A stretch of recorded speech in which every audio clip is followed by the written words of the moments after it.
परमपिता परमात्मा कबीर देव, कबीर साहिब, अल्लाहु अकबर, ये हमारे सभी आत्माओं के जनक हैं, ये सब के पिता हैं। और यही वो रहमत वाले अल्लाह हैं, ये वही कृपा के सागर हैं, जो अपनी आत्माओं को, जो इनकी शरण में आकर के सत भक्ति करते हैं, उनको सर्व सुख प्रदान करते हैं। और जो भक्ति नहीं करते या करते हैं तो शास्त्र विधि त्याग कर मनमाना आचरण करते हैं, या वे इनकम्प्लीट गॉड की, अधूरे भगवानों की भक्ति करते हैं, तो वो प्राणी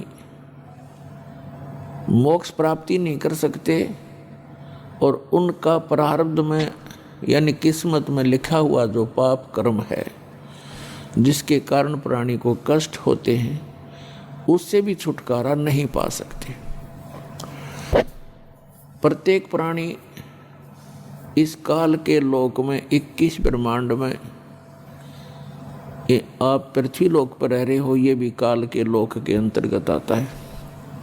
कोई भी सुखी नहीं है। परमात्मा ने बताया कि आप झूठे सुख को सुख कहते हो। आप किस बात को सुख मान बैठे हो? पैसा हो, बढ़िया कोठी हो, कार हो, संतान हो, बस आप इसको मौज मानते हो, इसको आप सुख मानते हो।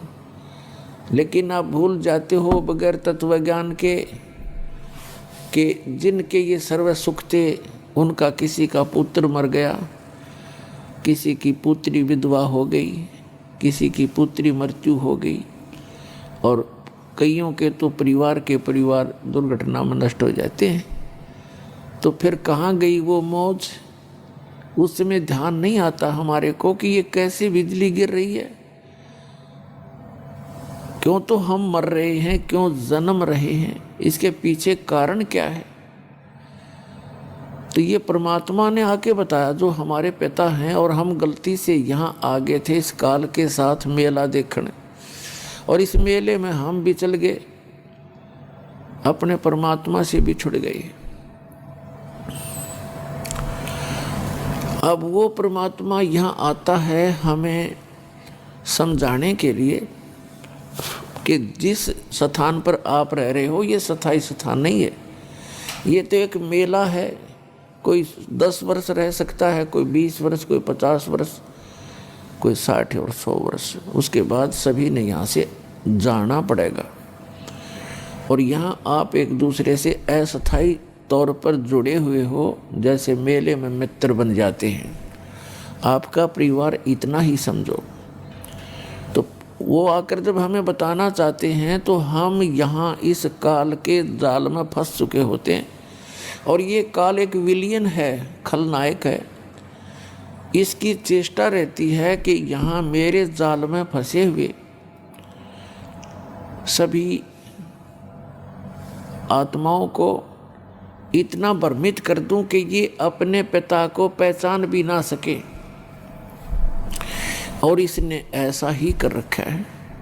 जब वो परमात्मा यहाँ आते हैं स्वयं, तो उस समय हम उसको पहचान नहीं पाते, और झूठे ज्ञान के आधार से, भ्रमित ज्ञान के आधार से हम अपने ही पिता का विरोध करके इस काल कसाई के जाल में फंसे ही रह जाते हैं।